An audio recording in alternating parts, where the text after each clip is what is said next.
Ya enggak aja kau. Nih Yesaya 53-nya, kubukakan samamu. Dinda. Nih. Ya, pertanyaanku gak kau jawab tadi ya. Kau tadi baca di nomor 10-nya. Ya. Nah, nomor 9-nya kau baca ini. Orang menempatkan kuburannya di antara orang-orang fasik, dan di dalam matinya ia ada di antara penjahat, sekalipun ia tidak berbuat kekerasan. Yang jadi pertanyaan Ki, ketika Yesus dimasukkan ke dalam kubur, di dalam kuburan itu ada 3 orang rupanya Ki. Ada 3 orang rupanya Ki. Ini gak ada korelasinya dengan penyaliban Ki. Ya, ini gak ada korelasinya dengan penyaliban. Jangan kau menipu. Lu buat penyaliban. Sejak kapan pula tradisi Yahudi ada penyaliban yang nggak ada? Aku udah bilang dari awal, penyaliban itu tradisi pemerintahan Romawi, bukan Yahudi. Dari zamannya Musa sampai zamannya Yesus, tradisi Yahudi menjatuhkan hukuman mati dengan cara rajam. Bukan dengan cara dipermalukan, dihinakan, ditelanjangi seperti itu. Gitu loh. Bahkan catatan sejarah menceritakan tidak pernah seekor anjing dijatuhkan hukuman anjing gila Ki, anjing gila. Di zaman itu, anjing gila itu tidak pernah dijatuhkan hukuman mati salib, nggak pernah. Nggak pernah. Jangan kau hinakan kali dia. Anjing gila pada zaman itu, meskipun sudah ada anjing gila itu langsung dikasih hukuman mati, dilempar batu tuh meninggal anjingnya, nggak ada digantung-gantung kayak gitu. Yang aku tanyakan tadi kepada kau Dinda, ya, yang aku tanyakan kepada kau, jika iblis tidak merasuki Yudas, apakah Yesus itu tersalib? Kalau kau menjawab dengan jawaban yang jujur, tentu tidak. Karena semua cerita ini bermuara ketika iblis itu merasukin Yudas.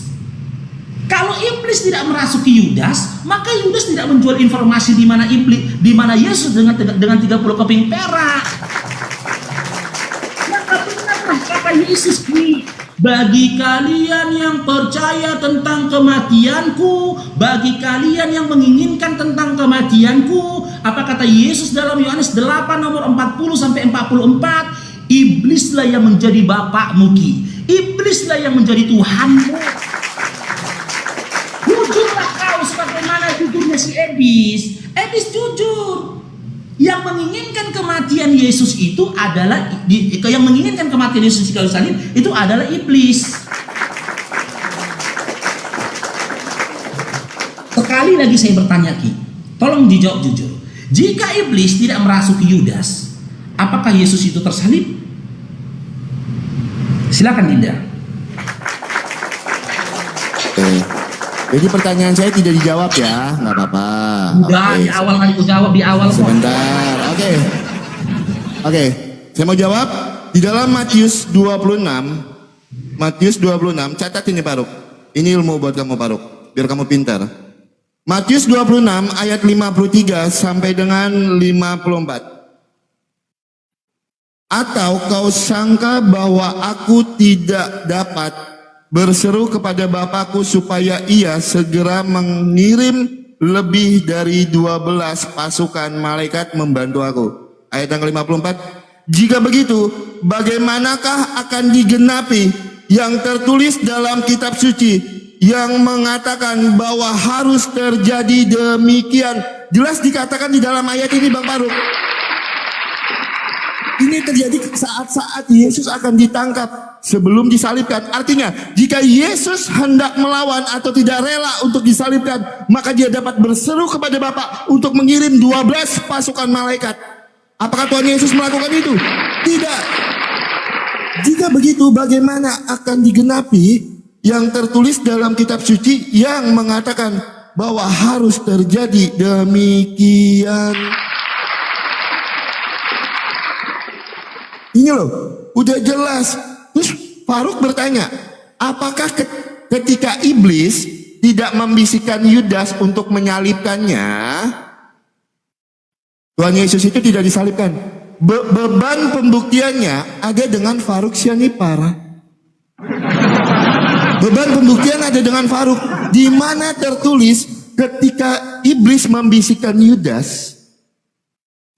Kalau iblis tahu Tuhan Yesus itu nanti kalau saya bisikkan kepada Yudas, Tuhan Yesus itu akan disalibkan. Mana? Jangan kau tambah-tambahi dengan narasi liarmu apa yang tertulis di dalam Alkitab. Beban pembuktiannya sekarang ada dengan Faruk.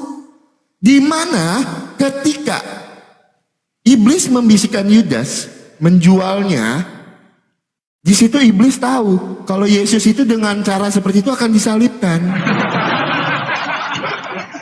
Mana datanya? Mana datanya Faruk? Jangan kau cuma modal koar-koar terus kau benturkan narasi saya dengan narasi Edis. Edis tidak pernah mengatakan ia tidak disalibkan melainkan diserupakan. Jangan kau bentur-benturkan Faruk. Ya, jangan kau bentur-benturkan narasi saya dengan narasi Edis. Edis tidak pernah mengatakan Faruk kalau ia tidak disalibkan melainkan diserupakan. Kan saya bilang Faruk, ya. Ayat ini, saya harus ulangi ayat ini ya teman-teman ya. Supaya teman-teman juga ngerti di bawah. Matius 26 ayat 53 sampai dengan 54. Atau kau sangka bahwa aku tidak dapat berseru kepada Bapakku supaya ia segera mengirim lebih dari 12 pasukan malaikat membantu aku. Jika begitu bagaimana akan digenapi yang tertulis dalam kitab suci yang mengatakan semua itu harus terjadi. Itu loh. Jadi jelas ya Faruk ya, ayat Alkitab menjawab itu. Oke.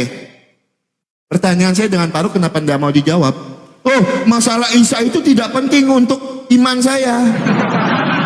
Dia tidak disalibkan melainkan diserupakan. Oh, itu tidak penting untuk iman saya. Berarti kau ingin katakan An-Nisa 157 itu cerita itu tidak penting. Tidak penting rubahnya Qur'anmu itu. Kan itu tertulis di dalam An-Nisa 157 Faruk. Segala sesuatu yang tertulis di dalam Al-Quran itu kan penting buat kamu. Ketika Faruk tidak bisa menjawab, itulah jawaban paling simpelnya teman-teman. Oh itu tidak penting buat saya, nggak penting. Gitu. Itu tidak penting buat iman saya. Kau jawab pakai data dan dalil. Siapa yang menggantikannya Faruk? Karena tema seperti yang saya sampaikan kemarin malam, tema penyaliban itu bukan jadi tema yang satu arah saja. Tetapi itu harus jadi tema dua arah Faruk Sianibar. Jawab, ketika ia tidak disalibkan melainkan diserupakan. Yang pertama, siapa yang menggantikannya?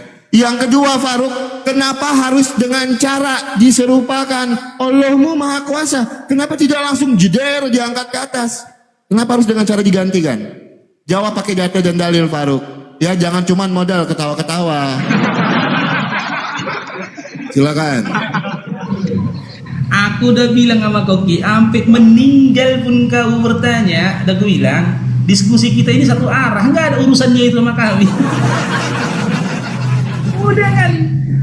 Informasi terpenting di dalam surah An-Nisa 157 sampai 58 ya. Dia itu diselamatkan, diserupakan. Nggak ada urusannya sama kami. Siapa yang diserupakan dengan dia, nggak ada urusannya. Nggak ada urusannya dengan iman Islam itu, nggak ada. Ini kok babak belur kok kali ini kok diskusi kau. Satu arah diskusi ini. Terus kau tanya lagi, kenapa Tuhan itu menghendaki diserupakan? Oke, kami bukan orang Yahudi yang bermentalkan apa? Pendebat gitu loh, keras kepala. Dengar Dinda, ada adat terhadap Allah, ada terhadap makhluk.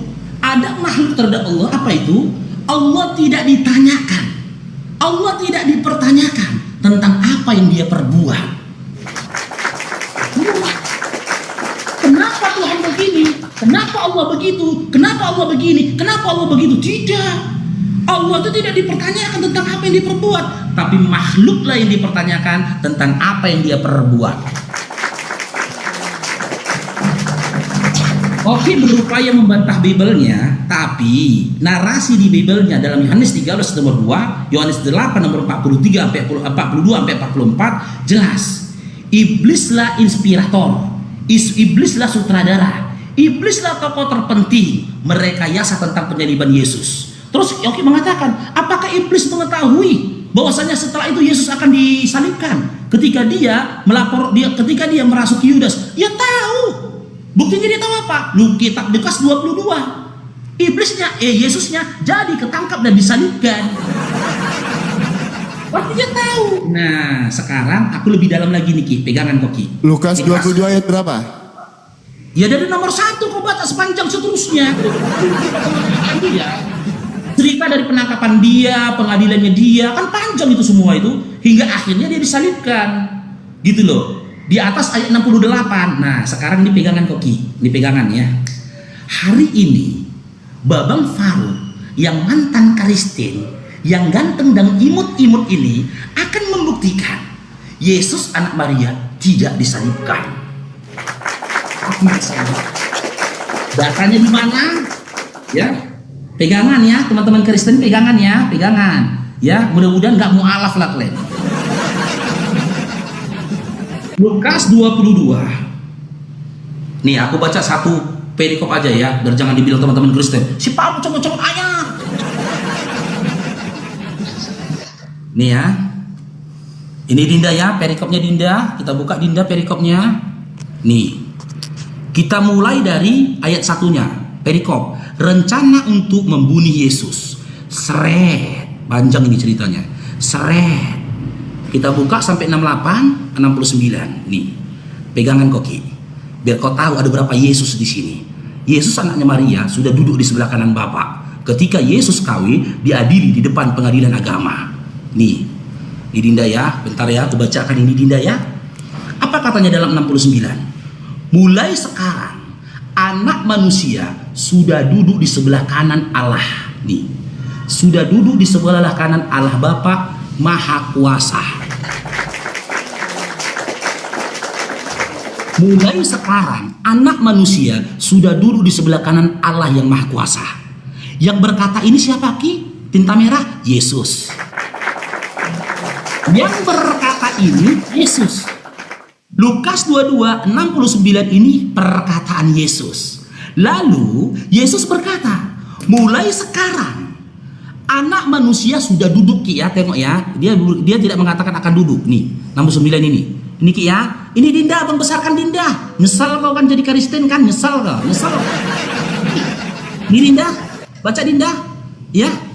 Ini Dinda, baca. Sudah duduk ya Dinda? Baca ini Dinda. Sudah duduk. Baca Dinda ya. Nyesal kau jadi Kristen kan? Nyesal. Nah, dan buat yang murtadin, yang murtad, udah nggak apa-apa, syahadat balik kalian, syahadat balik.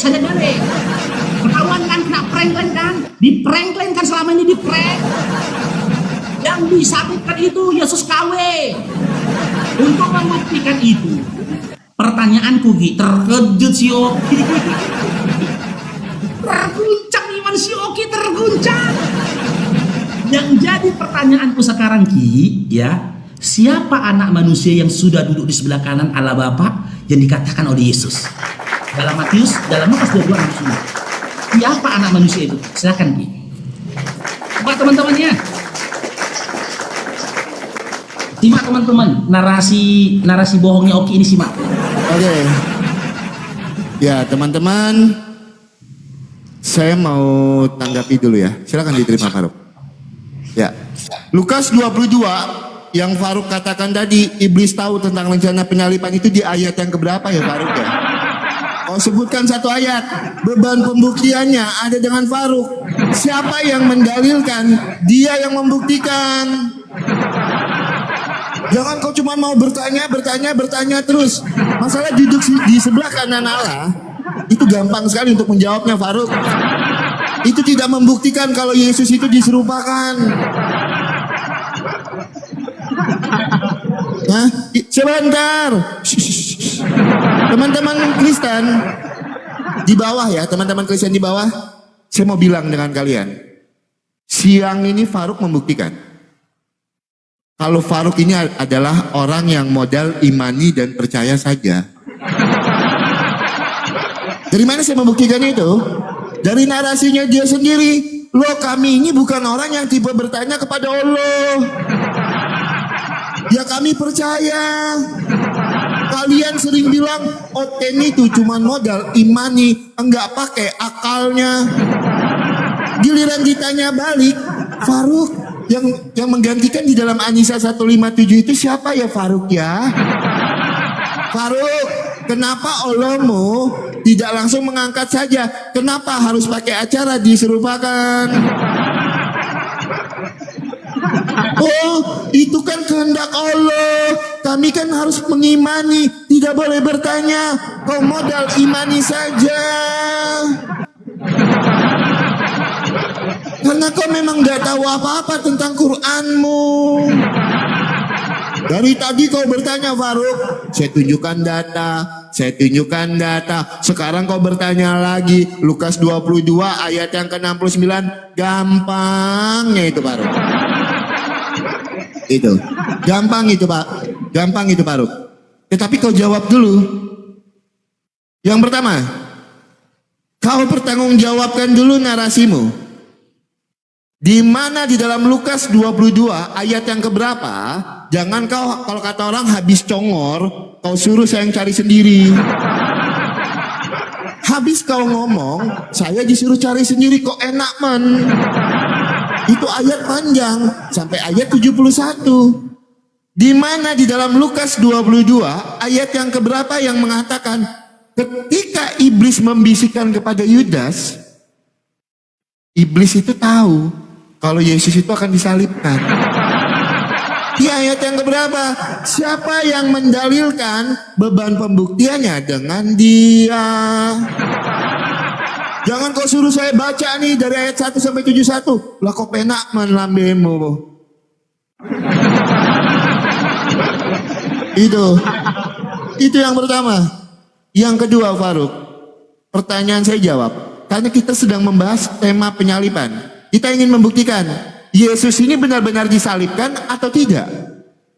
Itu. Nah, makanya jangan pernah lagi kau bentur-benturkan narasi saya dengan narasi Edis.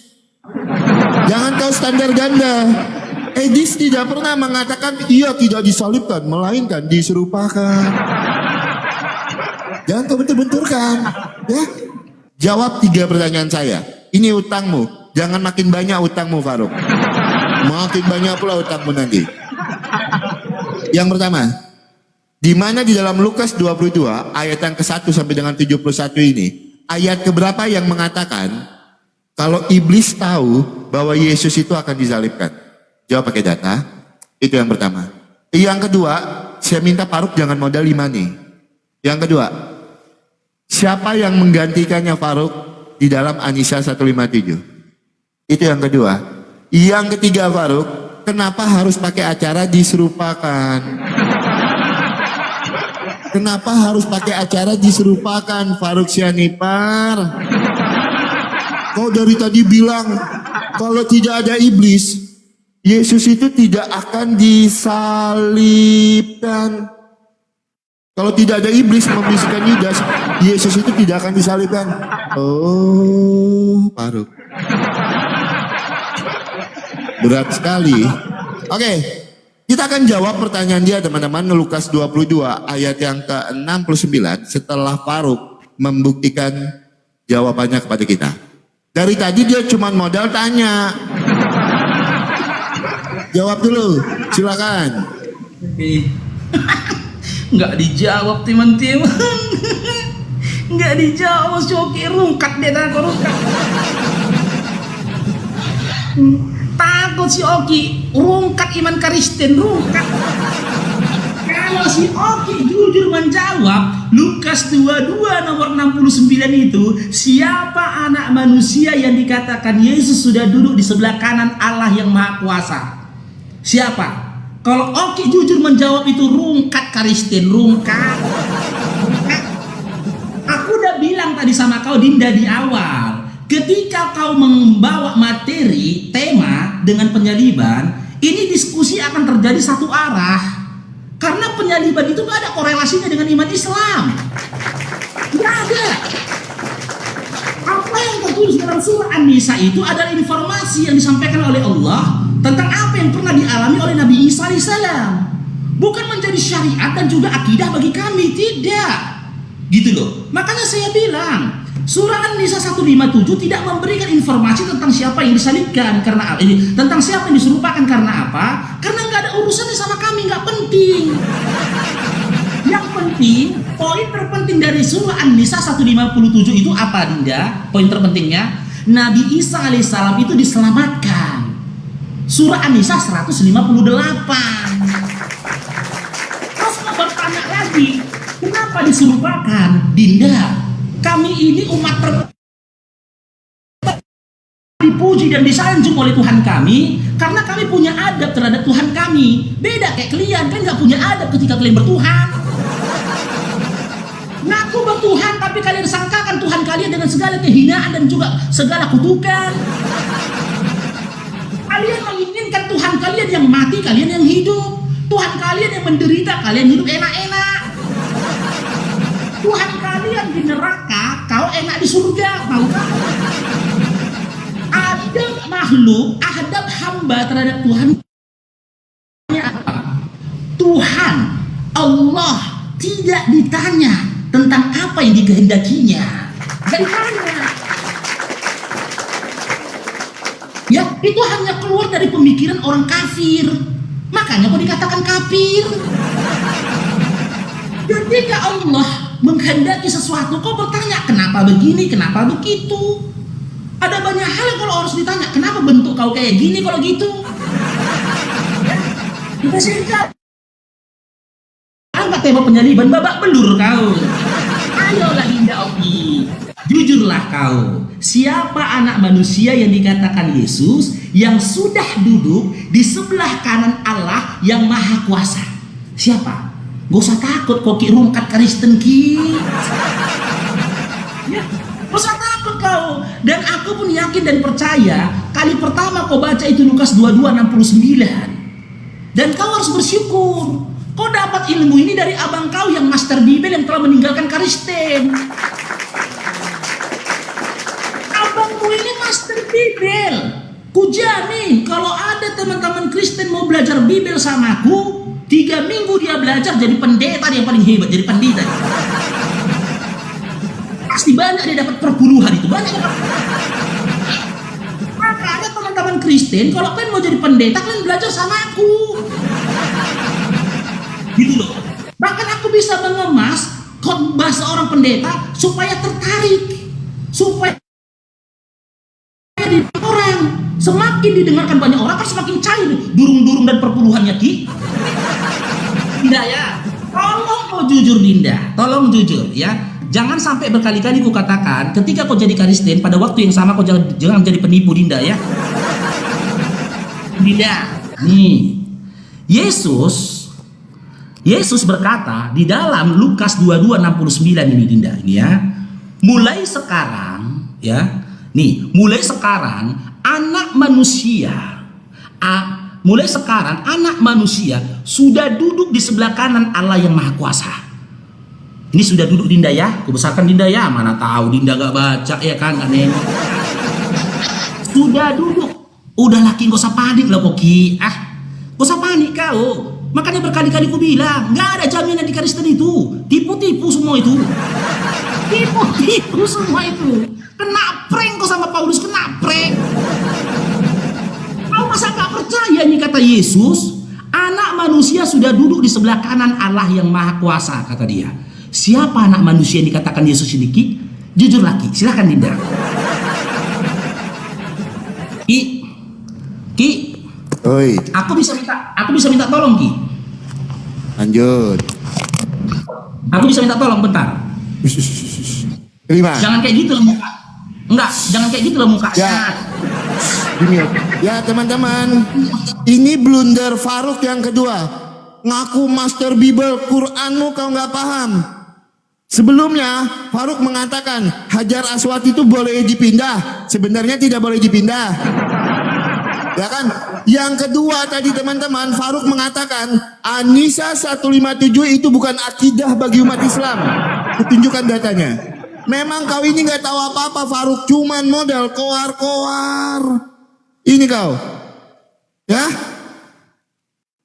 Tidak, surah An-Nisa 157 bukan akidah yang tidak ada bagi umat Islam. Sebaliknya, ayat ini tersebut adalah bagian dari akidah dan keyakinan. Selamat datang di kebenaran.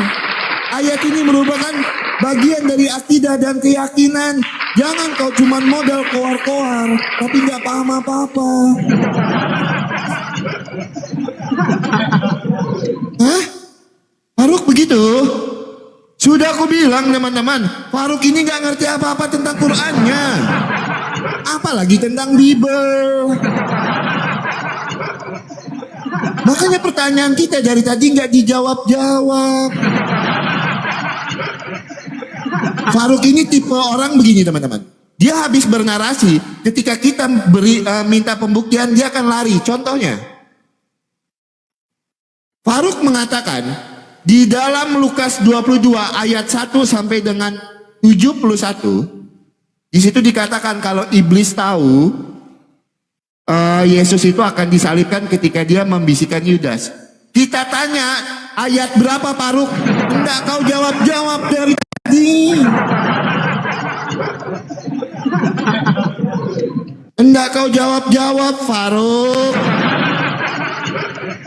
An-Nisa 157, ia tidak disalibkan melainkan diserupakan. Digantikan oleh siapa? Tidak kau jawab. Malah kau jawab, kami tidak mempertanyakan itu kepada Allah. Kami kan harus percaya. Berarti kau modal iman nih. Jangan kau framing lagi. Oten ini nggak pakai akal, cuman modal imani saja. Itu karena kau yang melakukan itu Faruk. Bawa Lukas 22 ayat yang ke-69, kau kira duduk di sebelah kanan Allah di situ menunjukkan duduk yang benar-benar duduk kau di samping saya gitu misalnya. Itu menunjukkan otoritas kekuasaan Tuhan. Kau kira duduk di situ dengan arti sebenar-benarnya duduk gitu. Saya duduk di sini, tiba-tiba Faruk duduk di sebelah kanan saya. Faruk duduk di sebelah kanan, oke gitu. Sudah aku bilang, Faruk ini nggak paham Bible-nya. Faruk ini nggak paham Bible, nggak paham Quran.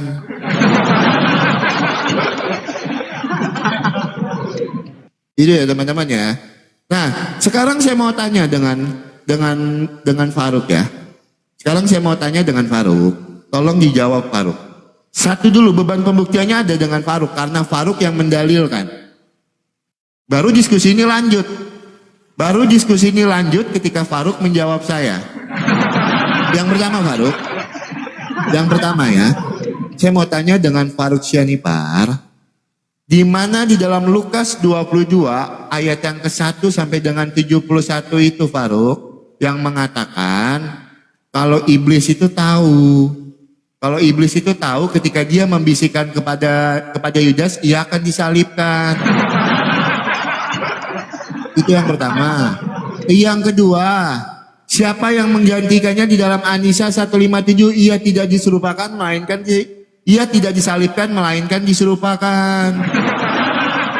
Pertanyaan yang ketiga Faruk, pertanyaan yang ketiga nih, kau punya utang dari tadi enggak kau bayar, kau bayarlah makanya.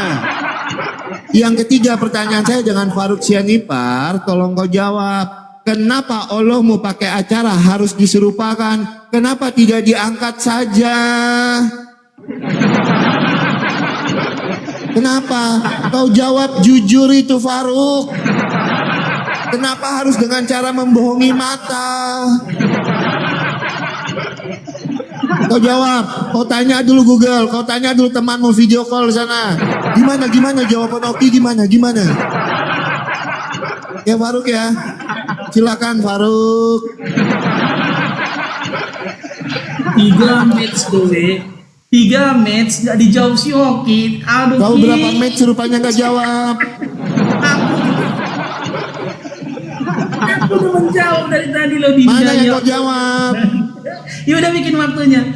Kita udah jawab kan. Surah An-Nisa 157 itu ya, Allah itu tidak memberikan informasi tentang siapa yang disalib, tentang siapa yang diserupakan. Karena poin terpenting dari surah An-Nisa 157 itu adalah An-Nisa 158. Nabi Isa alaihissalam itu diselamatkan dengan cara dia diserupakan. Dengan siapa diserupakan? Aku tidak mau melanggar. Aku tidak mau berbicara di luar konteks Al-Quran. Ketika Al-Quran ku tidak memberitahukan kepada kami tentang siapa yang diserupakan, gak mungkin ku tambah-tambahi. Aku gak Kristen lagi, Ki. Kalau dulu aku masih Kristen, yang gak ada di Bibel akan ku tambah-tambahi kayak kau kan. Kalau kayak kau iya, orang Kristen gitu. Yang gak ada di Bibel ditambah-tambahi, yang ada di Bibel dikurang-kurangi. Gitu dia. Makanya Kristen sampai detik ini masih eksis. Tapi teringatnya teman-teman di TikTok, aku kenapa gak ada teriak cair nrong ini ya? Cair. Aku gak akan bisa berbicara di luar konteks Quran. Poin terpenting dari surah An-Nisa 157 itu, Ki, dia diserupakan. Jawabannya 158. Dia diselamatkan. Terus kenapa dia diserupakan? Kan aku bilang, ada adab terhadap Allah, adab terhadap makhluk. Adab terhadap Allah apa? Kami tidak mempertanyakan Allah tentang apa yang dia kehendaki, tentang apa yang dia perbuat, tentang apa yang dia jadikan. Kalau dia menghendaki dengan kondisi diserupakan Nabi Isa alaihissalam, ya udah selesai. Kami tidak mau seperti Bani Israel jadi pembangkang. Kenapa diserupakan? Kenapa nggak begini? Kenapa nggak begitu? Itu mental Kristen. Sementara yang ngomong ini bukanlah Kristen. Gitu loh. Allah kami itu, Tuhan kami itu maha kuasa, maha suci. Beda sama Tuhan-Tuhanan kau yang gak ada kau. Yang kau sembah saat ini itu Tuhan-Tuhanan. Makanya kau atur Tuhan kau sesuai dengan hawa nafsu kau. Harus mati, harus ditelanjangi, harus diludahi, harus ditombak, meninggal dalam kondisi hina dan terkutuk. Aku udah bilang sama kau, Ki, segila-gilanya anjing pada zaman dulu, anjing gila gak pernah dihukum dengan hukuman salib, Ki, gak pernah, Ki. Segila-gilanya anjing pada masa itu, tidak ada riwayat menceritakan anjing gila itu dimatikan dengan cara digantung di kayu salib, gak pernah ada itu loh. Ya. Tolong ya Didaya, sudah Abang Farouk jawab pertanyaanmu Didaya. Yang Abang tanyakan tadi bukan kenapa. Aku tidak bertanya kondisi dalam Lukas 22:69. Yang kutanyakan Dinda, siapa? Dalam Lukas 22:69, siapa anak manusia yang dikatakan Yesus yang sudah duduk di sebelah kanan Allah? Cain dong Bang Abehom. Gak apa-apa. Untuk 2 menit ini aku teriak cain dong aja lah, cain dong. Karena memang kita diskusinya searah. Materi penjadiban itu searah, itu materi itu. Oke, tadi buka data dari AI. Data AI dikasih dia teman-teman. Dikatakan bahwasannya cerita tentang diserupakan dalam surah An-Nisa itu ada sangkut pautnya dengan akidah Islam. Data AI. Dia ingatnya siapa? Seram kali muka Oki. Mau nangis, Ki. Kau lebih baik jujur aja lagi. Udahlah. Siapa, Ki? Sebuah pertanyaan yang diawali dengan dengan kalimat siapa, kau harus menyebut nama. Bukan menjawab kenapa. Aku tanya siapa? Lukas 22:69 ketika Yesus berkata, mulai sekarang anak manusia sudah duduk di sebelah kanan Allah yang maha kuasa. Siapa anak manusia itu, Dinda? Gak usah takut kau, Kristen rungkat. Dan teman-teman Kristen di sana pun udah tahunya mereka ditokok-tokohi sama Paulus, sudah tahu. Karena memang mereka itu malas. Ya kan? Kau tuh pemalasnya, Ki, pembangkang ya kau. Makanya kau masih senang kau jadi Kristen. Dia jawab aja jujurnya. Jujurlah, Oki. Siapa anak manusia yang dikatakan Yesus sudah duduk di sebelah kanan Allah yang maha kuasa? Cair dong.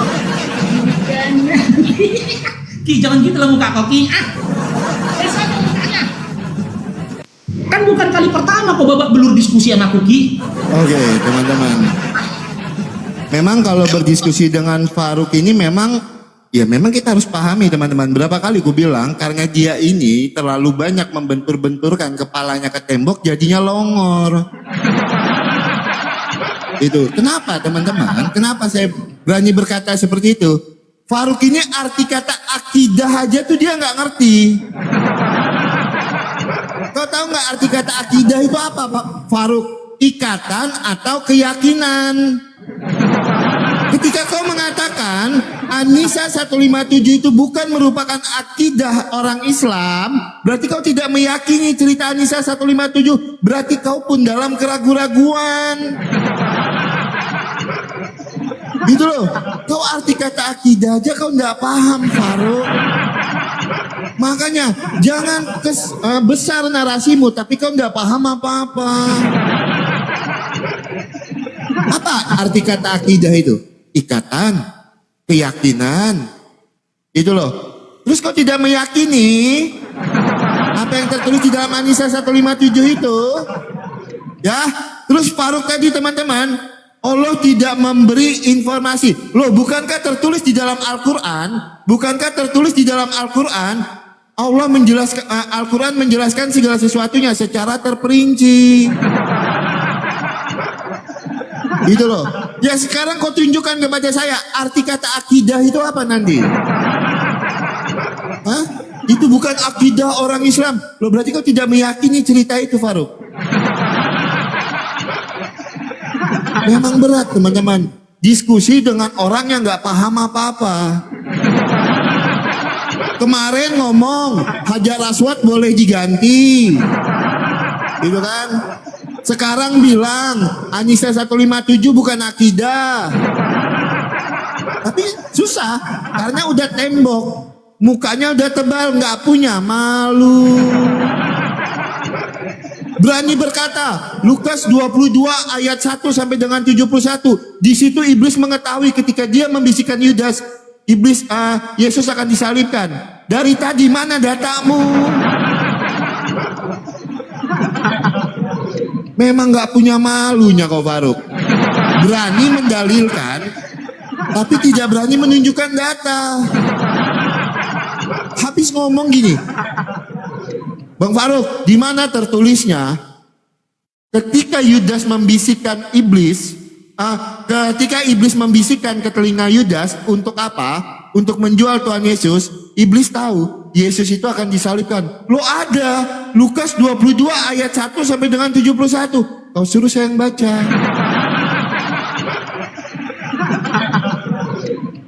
Kau tunjukkanlah datanya ayat yang keberapa. Ya, kau tunjukkan datanya ayat yang keberapa, Faruk.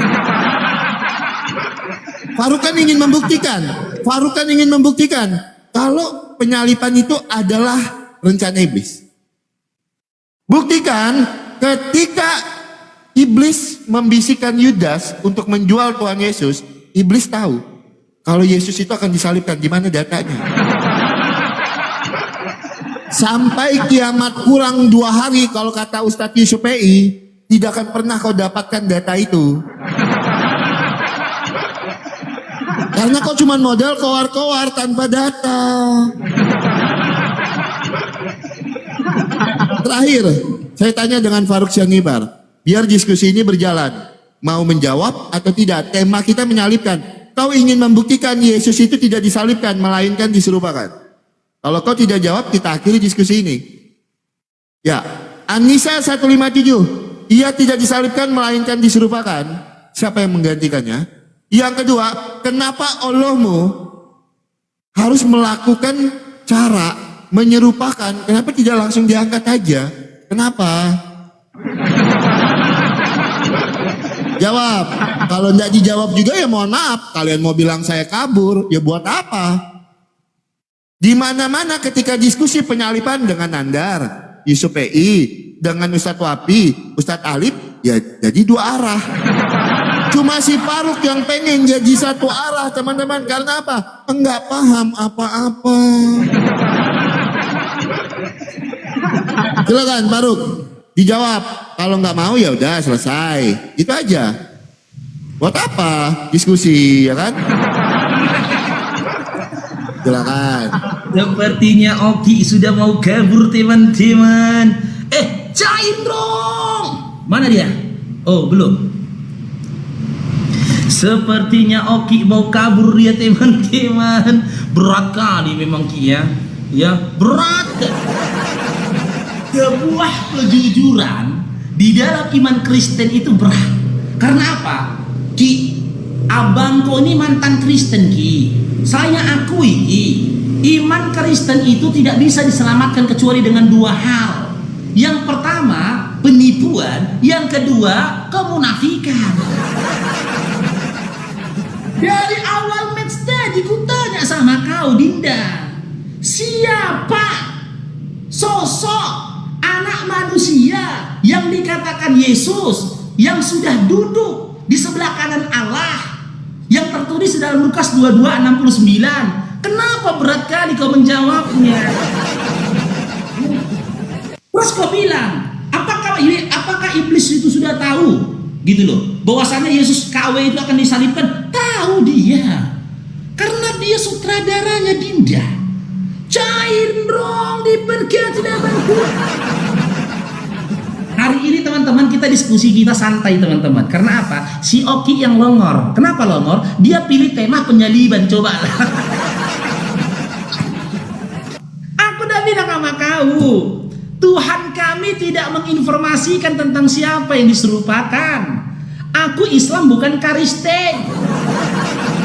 Aku nggak bisa menambah-nambahi isi Quranku, dan nggak boleh juga aku mengurang-uranginya. Ketika Tuhanku tidak memberitahukan tentang siapa yang diserupakan, nggak mungkin ku karang-karang.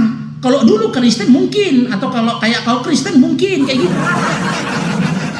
Poin terpentingnya, ulangi lagi Dinda ya. Poin terpenting dalam surah An-Nisa itu, Nabi Isa AS diselamatkan dengan cara diserupakan. Itu poinnya.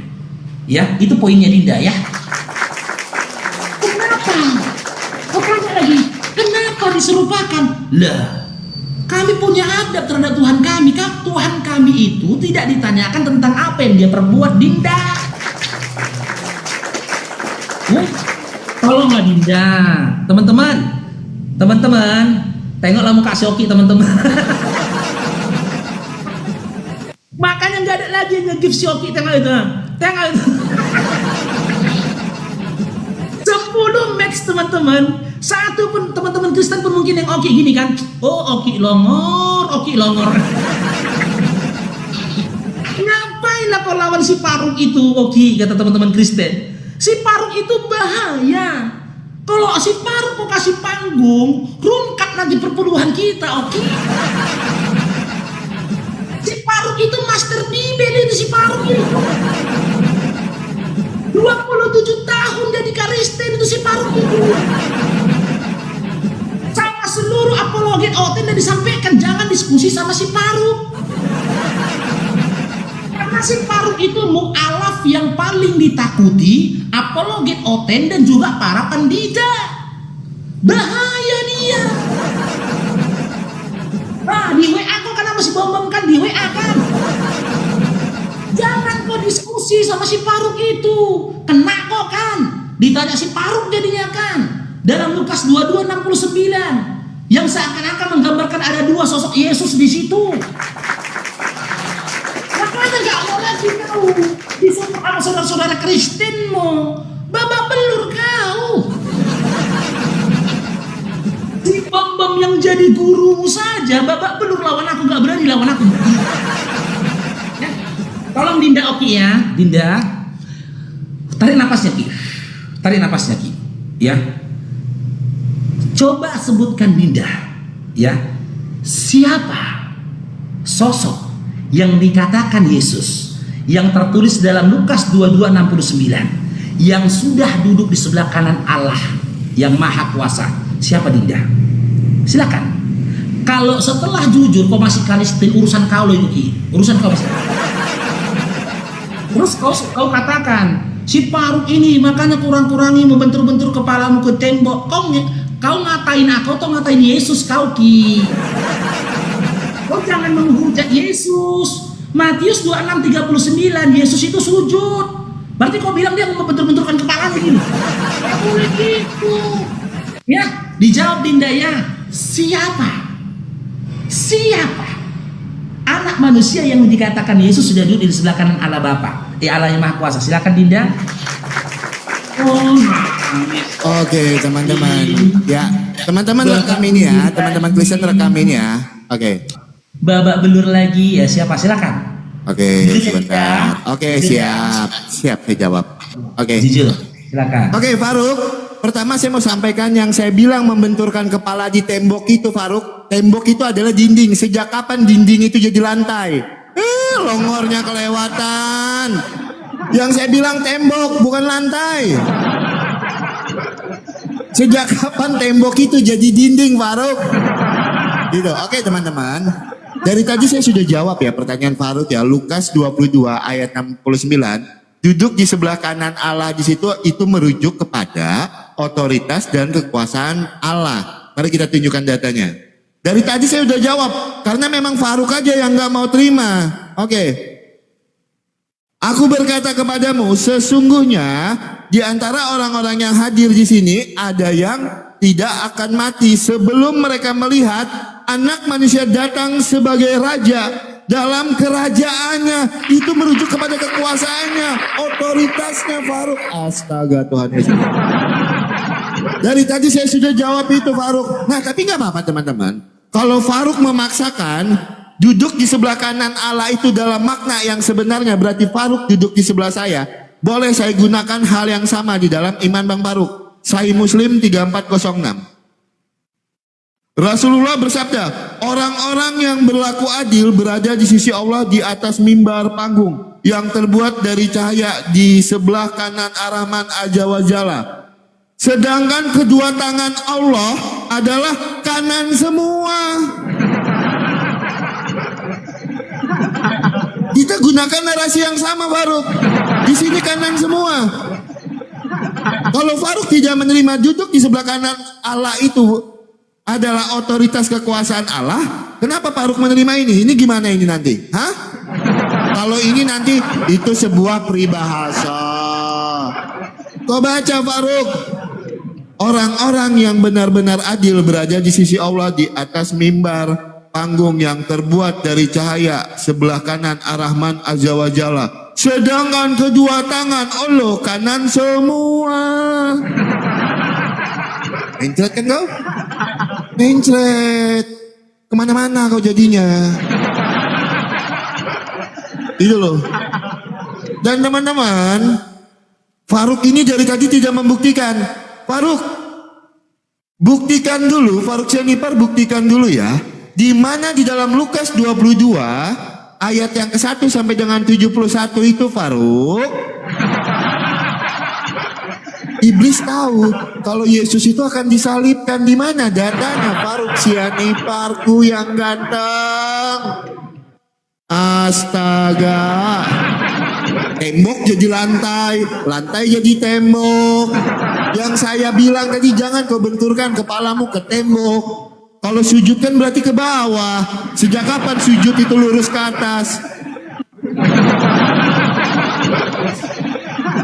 Memang berat ya teman-teman ya. Berat teman-teman. Diskusi dengan Faruk ini berat ya. Kak Pinkel Lady, terima kasih banyak. Ya. Memang berat. Diskusi dengan dia ini berat teman-teman. Gitu. Ya silakan kamu jawab, Faruk Sianibar.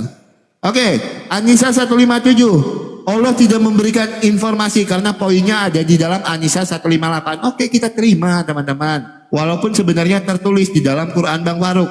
Al-Quran menjelaskan segala sesuatunya secara terperinci. Berarti Allah mau tidak memberikan informasi ya Faruk ya. Ini narasimu yang saya ulangi. Bukan saya mengambil sebuah statement. Enggak, saya tidak mengambil sebuah statement. Tapi saya mengikuti narasi Bang Faruk. Pertanyaan kedua saya Bang Faruk. Faruk ingin membuktikan Yesus KW, berarti ia tidak disalibkan, melainkan diserupakan. Ya kan? Faruk, jawab dulu pertanyaan saya. Kenapa Allahmu Faruk harus menggunakan cara menggantikan dia dengan orang lain? Kenapa tidak langsung diangkat ke surga saja? Kenapa caranya harus begitu, Faruk? Ya, kau mau bilang duduk di sebelah kanan Allah itu nanti dengan arti yang sebenarnya aku tunjukkan banyak data buat kamu nanti kau bisa kebera-bera kau bikin. Ya, kebera-bera kau baru aku bikin. Serius. Menangis berdarah kau habis ini Faruk. Ya, dari tadi urusan gip aja. Diskusi aja, gip belakangan. Diskusi dulu lah. Terima kasih teman-teman, Tuhan berkati. Silakan, kalahnya kau baru. Diam kau, diam. Kau sudah melecehkan saudara-saudara saya di bawah tadi, ya kan? Langsung dibalas sama mereka. Kalah kau, kalah, menangis kau. Diskusimu cuma buat koin. Jawab pertanyaan saya. Lukas 22 ayat 1 sampai dengan 71, tunjukkan saya satu ayat. Tunjukkan. Oke, dengarlah Dinda, ya Allah ya Tuhanku. Pantas selalu kau jadi Kristen, kau pintar kali kau benipu, berbohong kau. Yang ku tanya itu siapa? Dalam Lukas 22:69, Yesus kan berkata ini, mulai hari ini, ya, apa katanya ini ku bacakan nama kau Dinda ya, Lukas ini 69. Mulai sekarang Anak Manusia sudah duduk, Dinda. Di situ dikatakan dia sudah duduk. Aku tidak tanyakan kayak mana kondisi duduknya, samping-sampingan kah, depan-depanan kah? Enggak, Dinda. Yang kutanyakan, siapa anak manusia yang dikatakan Yesus sudah duduk di sebelah kanan Allah yang Maha Kuasa? Jangan kau lari kemana-mana, larilah kau ke hadis, larilah kau ke dalam kitab Lukas 22:28. Jawablah, berat kali mau jujur ya. Aku mau diskusi sama aku nggak tahu lagi kok kayak mana. Jangan takut kau angkat Kristen itu, Dinda. Kalau kau tanya apakah iblis tahu Yesus itu akan disalibkan? Tahu. Yesus KW akan disalibkan, dia tahu. Makanya aku bilang kau baca narasinya dalam Lukas 22 tadi. Dari nomor 1 sampai seterusnya. Mulai dari penangkapannya sampai dengan penyalibannya. Dalam Matius 26. Kalau Yesus KW-nya nggak jadi disalibkan, berarti rencana dari iblis itu gagal. Dan memang rencana iblis untuk membunuh Yesus itu digagalkan. Kenapa digagalkan? Karena Yesus anak Maria pada waktu yang sama sudah duduk di sebelah kanan Allah yang Maha Kuasa. Karena kau nggak mau jujur, ku berikan kau pemahaman ilmu Bibel ya. Makanya Ki, kau sering-sering aja PK sama aku Ki. Kalah nanti pendeta Gilbert kau bikin, betul? Rata kawan-kawanku Ki, kawan-kawanku yang Kristen diskusi sama aku Ki, paling tidaknya jadi parhangir dia Ki. Jadi parhangir. Karena apa? Kawan-kawanku pun udah akui si Faruk itu pemahaman Bibelnya luar biasa itu. Ada kawanku yang Kristen cair dong kain. Ada temanku yang Kristen di WA-nya aku, Faruk, aku mau disuruh nih berkhotbah aku dalam kumpulan kata dia. Apa khotbahku? Kuajari dia, kuajari dia baru tahu. Akan jadi pendeta besar kau kalau kau sering diskusi sama Babang Faruknya. Gitu loh. Abang kau ini Ki luar biasa loh Ki. Nih ya, tengok ya Dinda ya. Nih. Mulai sekarang di sini kan dikatakan ini Dinda. Nih ya. Nih Dinda ya. Nih gue bacakan nama kau. Mulai sekarang Anak Manusia sudah duduk di sebelah kanan Allah yang Maha Kuasa. Ku baca sama kau 268 ya. Ini komunikasi ini. Dari 67 inilah. Katanya, jika engkau adalah Mesias, katakanlah kepada kami, jawab Yesus. Apakah Yesus menjawab ketika ditanyakan, apakah engkau Mesias? Dia tidak jawab, ya aku Mesias, tidak. Dia tidak bilang, ya aku Mesias, tidak. Karena apa? Dia tahu dia bukan Mesias, Yesus anaknya Maria. Tahu dia. Maka Makanya dia katakan, jawab Yesus, sekalipun aku mengatakannya kepada kamu, namun kamu tidak akan percaya. Dia menyampaikan melalui tanda, nangis kok kan, 68 nyata ini. Dan sekalipun aku bertanya sesuatu kepada kamu, namun kamu tidak akan menjawab, kata Yesus. Lalu dia memberikan jawaban yang tegas, yang membuat saat itu orang-orang pada saat itu tercengang. Apa jawaban dia? Mulai sekarang Anak Manusia sudah duduk jedel. Selamat datang di kebenaran. Selamat datang di kebenaran, Ki. Mulai sekarang Anak Manusia sudah duduk di sebelah kanan Allah yang Maha Kuasa. Ini Yesus anak Maria. Pada waktu yang sama dia sudah terangkat, sudah duduk di sebelah kanan Allah yang Maha Kuasa. Lantas pertanyaanku kembalikan lagi, Yesus yang mana yang ngomong ini, Ki? Yesus anak siapa yang ngomong ini lagi? Tapi aku tetap minta kejujuranmu. Siapa Anak Manusia dikatakan Yesus? Duduk di sebelah kanan Allah yang Maha Kuasa. Jedel, selamat datang di kebenaran. Cair dong. Dikasih gift aku, Ki. Ki, aku dikasih gift $80 ini, Ki, di TikTok, di YouTube, Ki. Ki, $80. Oke. Di YouTube, Ki. Cair dong. Sebentar. Udah mulai. Gak tertibnya orang ini. Ya, jadi gini ya teman-teman ya. Faruk itu bertanya hal yang sudah kita jawab dari tadi, ya kan? Duduk di sebelah kanan di situ Faruk bukan berarti duduk dalam pengertian sebenarnya. Ketika Faruk bertanya siapa yang duduk di sana, itu bukan dalam arti duduk yang sebenarnya, Faruk. Terus Faruk bertanya siapa, gitu kan? Saya sudah tunjukkan tadi di dalam Matius 16. Ayat yang ke-28, astaga ya Tuhan. Nanti kita akan tambahkan satu ayat lagi ya teman-teman ya. Matius 16 ayat yang ke-28, aku berkata kepadamu sesungguhnya di antara orang-orang yang hadir di sini ada yang tidak akan mati sebelum mereka melihat Anak Manusia datang sebagai raja kerajaannya. Oke, kita lihat 1 Yohanes 4 ayat yang kedua. Demikianlah kita mengenal Roh Allah, setiap roh yang mengaku bahwa Yesus Kristus telah datang sebagai manusia berasal dari Roh Allah. Sudah saya jawab berkali-kali dari tadi Faruk Syarifar. Gini loh Faruk, diskusi itu gini Faruk. Saya menjawab by data. Saya tunjukkan. Kok Faruk enak sekali. Itu Faruk di mana di dalam Lukas 22. Di dalam Lukas 22 itu Faruk, ayat 1 sampai dengan 71 yang mengatakan Faruk, kalau iblis itu tahu ketika iblis membisikkan Yudas, iblis tahu kalau Yesus itu akan disalibkan. Oke, baca aja di dalam Lukas 22 itu ayat 1 dan seterusnya. Lah itu kan aduh.